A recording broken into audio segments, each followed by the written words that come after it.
Hey everybody, Scout Crafty here again. Mishmash Monday. Hope you had a great weekend. We got a lot of stuff to get to today.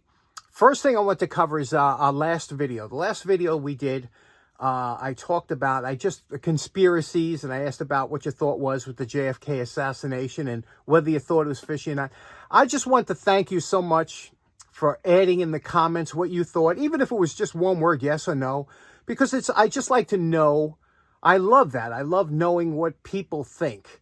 You know, you can't trust a lot of sources, but you can trust here. When you read the comments, you know, they're only coming from one person. So it was nice to see, you know, where you were at on thinking whether it was a conspiracy or not. Had a lot of fun with that.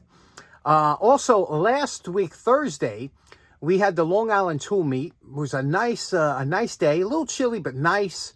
You know, obviously it's staying lighter later now.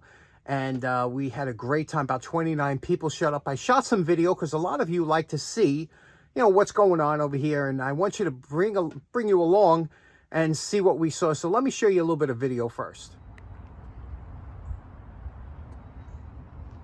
All right.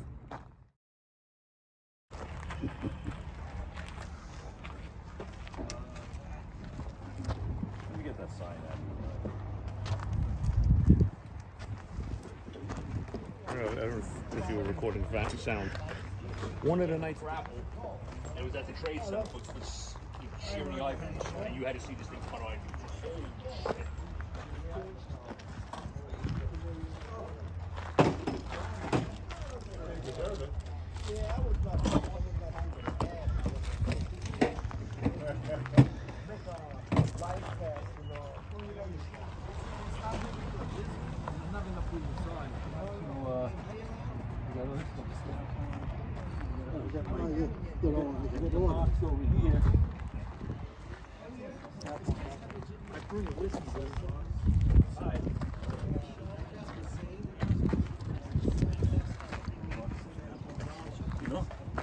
But I'll put it up.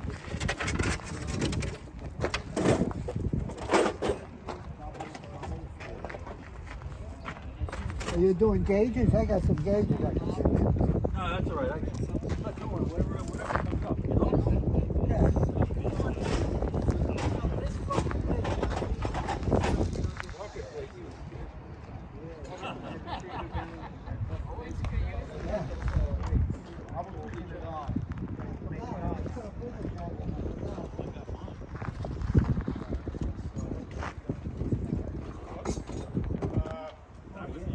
Great.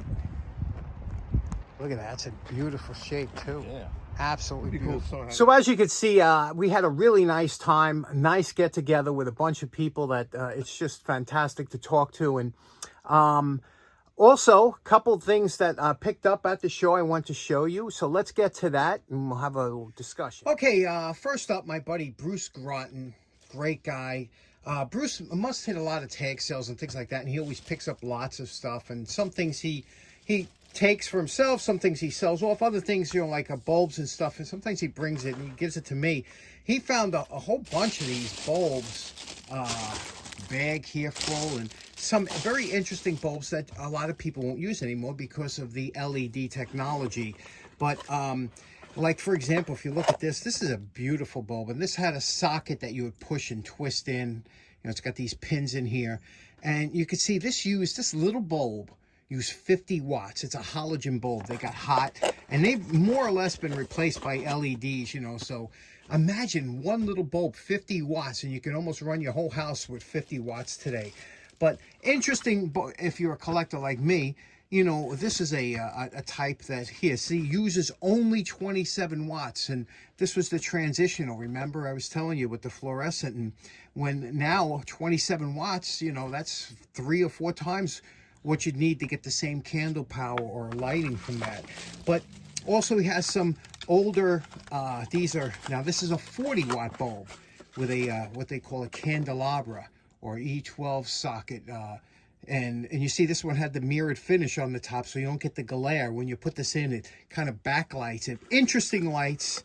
Back in the day, again, halogens replaced all this because of the tremendous wattage it drew. But as a collector and somebody, these bulbs are just, they're wonderful, and they're very easily dimmable.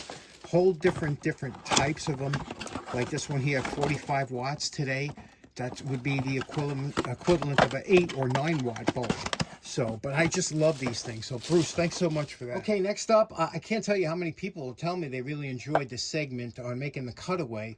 And a lot of people wanted to see the valve handles that I have. So I grabbed a little bit that I had. But also, my good buddy Neil, this is Neil. He was at the show, and he had the desk. And Neil brought me a bunch of handles, really nice ones. So let me show you a little bit of what I got. Okay, now, I know you're going to laugh.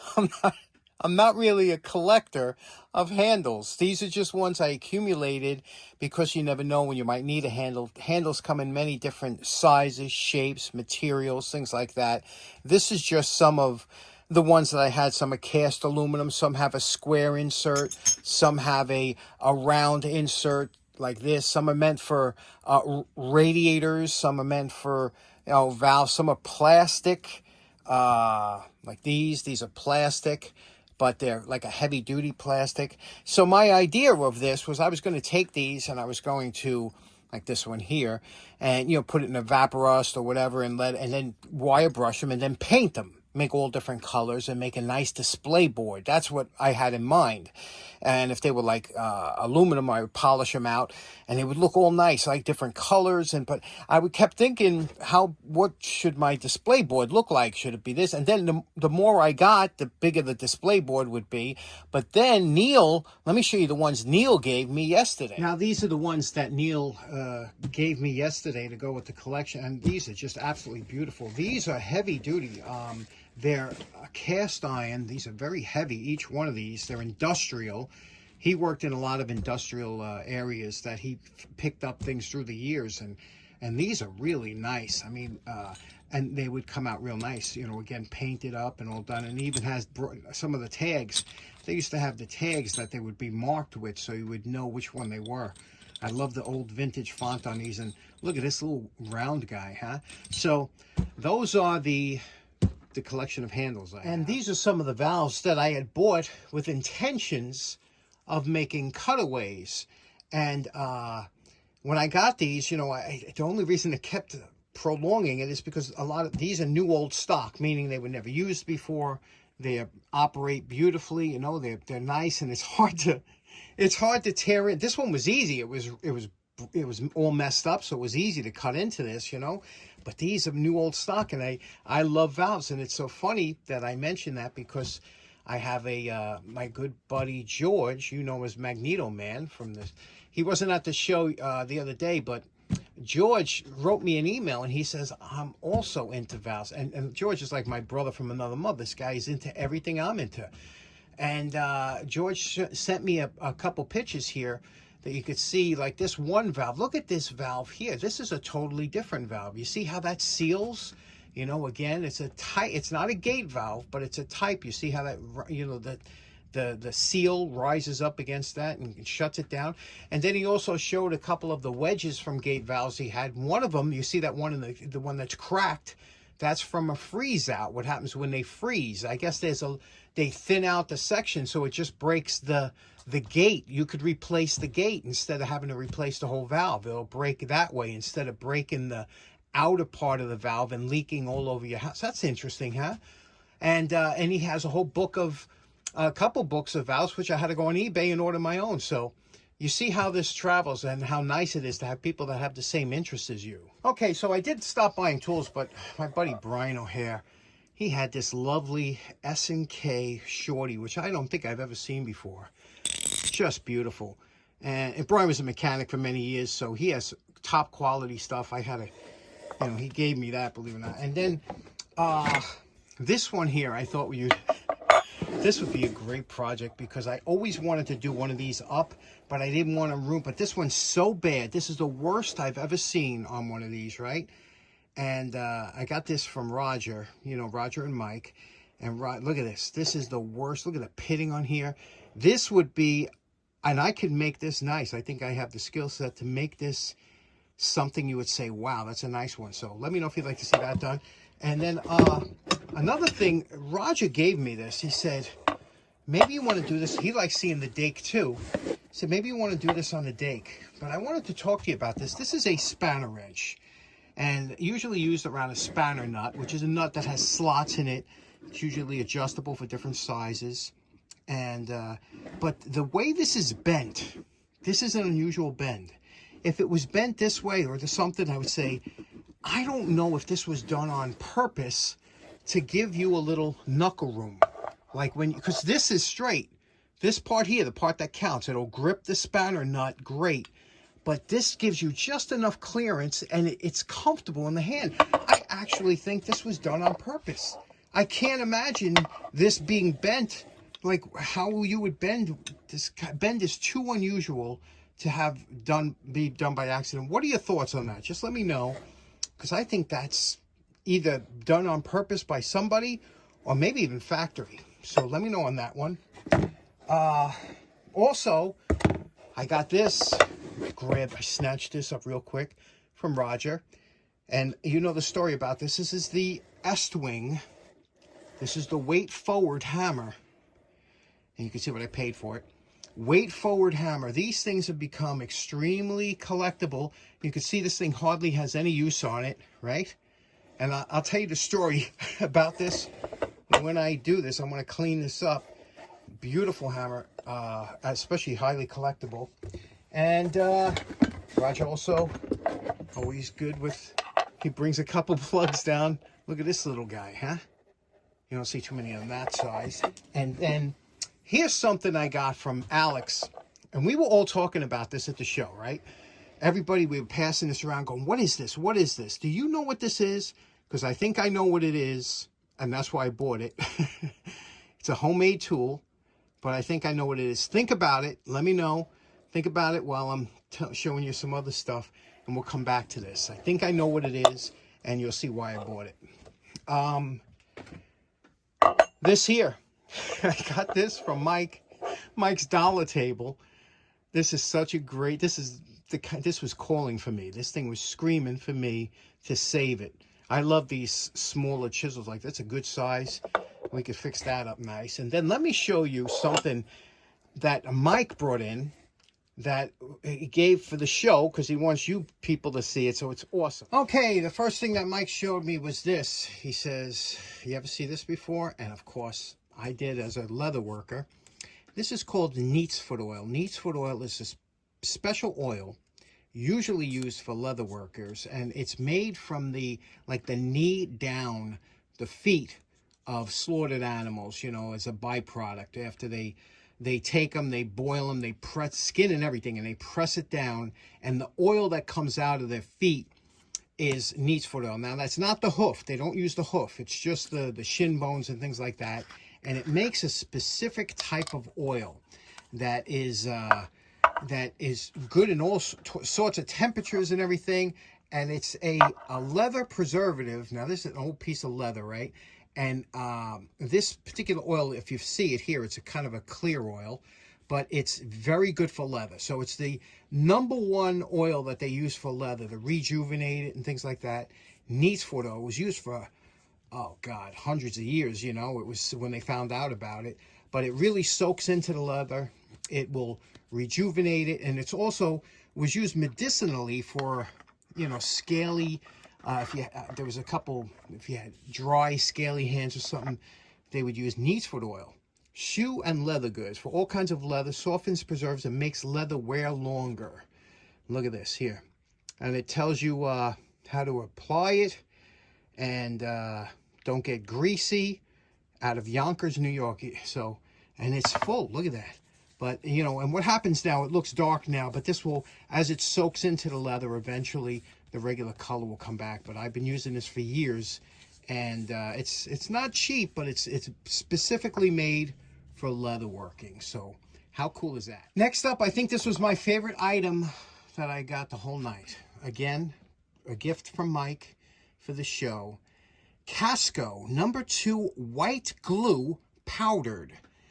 Now, what's so great about this, a lot of times with any kind of glue or anything we have, storage, you know, the glue dries out, it gets hard.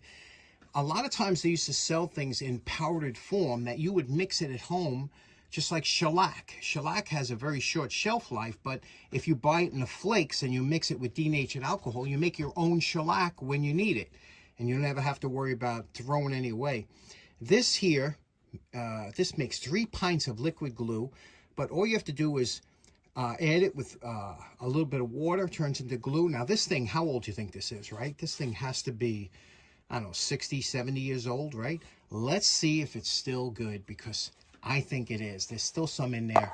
Let's open it up and mix a little glue. Okay, now I've never used this before, but I know how to mix, you know, powdered stuff. So first thing we're going to do, and it looks like you would think it would look, right?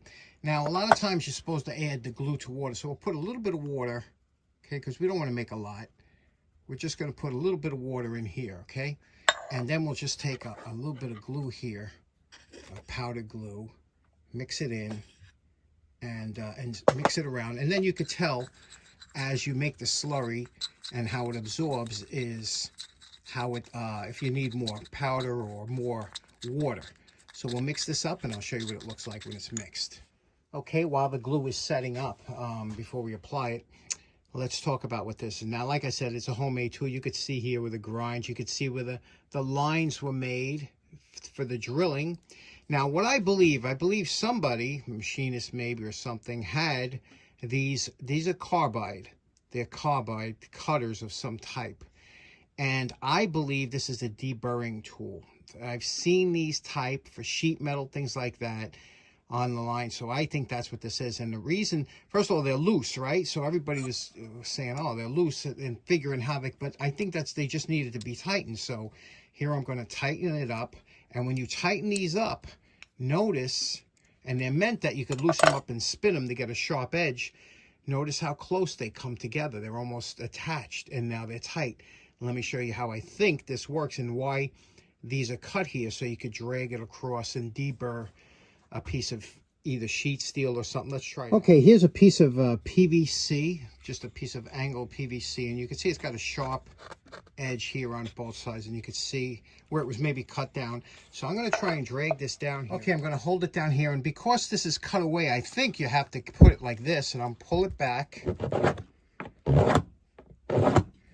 And you can see I'm getting shavings on there, you see? So that's just the PVC. I want to do it first. See if it's right. And there it is. Look, smooth out both edges on both sides. Let's try it on a piece of, no, very nice. Let's try it on a piece of metal. Okay, here's a piece of angle iron. This is very sharp, especially on the inside. Let's try it the same way. Let's see what happened there. Okay, you could see the light now. You see the light? It definitely took that edge off. I guess you would just pull it across how many times or whatever that you, until you got the, yeah, it works. So what do you think? You see it on both sides, that light?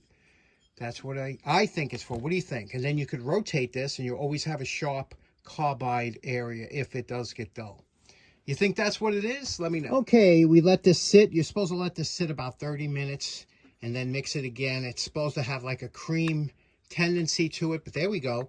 Let's try this out, okay? We're going to mix it up, and we're going to try it on 2 pieces of just scrap wood here. This side has a finish on it. We won't use this, but this is bare, and this is bare. So we'll put this together like this. We'll clamp it together, and we'll come back tomorrow and see if we can't pull it apart. If this is strong enough, or if it's any kind of strong glue or whatnot. So we'll give that a shot. It's meant for indoor. They also have a waterproof glue, but we'll give it a shot and see if this works. Okay, it's been 24 hours. I gotta tell you, I don't have high hopes for it just by the way, but let's see. Well, okay. All right. Tacky, but not really a good, what you would call like, and nothing like today's glue. But it's tacky, and it's meant for veneers and stuff. So I don't know, but interesting though anyway, right? Okay, so in closing, I got some other things that we're going to talk about in the upcoming weeks. But first of all, I want to mention that the Scout Crafter Screwdriver Challenge is due, it's the cutoff day is the 1st of May. So after that, I won't be able to put any any photos in the video, but I have to tell you, some really wonderful entries so far. Amazing work that you've done, and I swear the best part is so many of you are having so much fun doing it. That's the best part of it. Even no matter how could they all say, everybody says, man, I'm having a blast doing it, and a lot of you made more than one, so I'm so happy about that. And we'll talk about that more on Wednesday. So I hope you have a great rest of your week, start of your week. We'll see you again on Wednesday. Take care now. Bye-bye.